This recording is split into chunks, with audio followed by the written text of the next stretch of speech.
Okay guys, so part 2 ng video natin ngayong araw na to. Sulit, nabisita natin yung area, napakaganda kasi tinatrabaho na ng mga tauhan natin, di ba?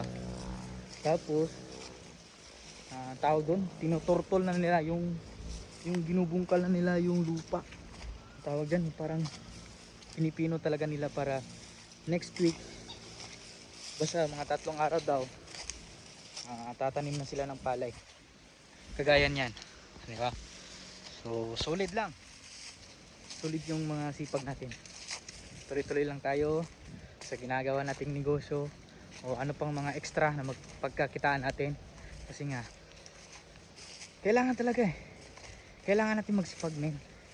Gusto mo talagang magkaroon ng napaka marami pang negosyo o more passive income, diba? Tuloy-tuloy lang tayo maghanap ng mga pwede pang pagkakitaan. O dyan, si darating yung time, lahat dyan palayan na yan, diba? Ma-harvest na yan. Grabe, paldo talaga. Okay, sa lahat po ng mga nandito nanonood ng video natin, tuloy-tuloy lang, keep watching para ma-inspire din kayo.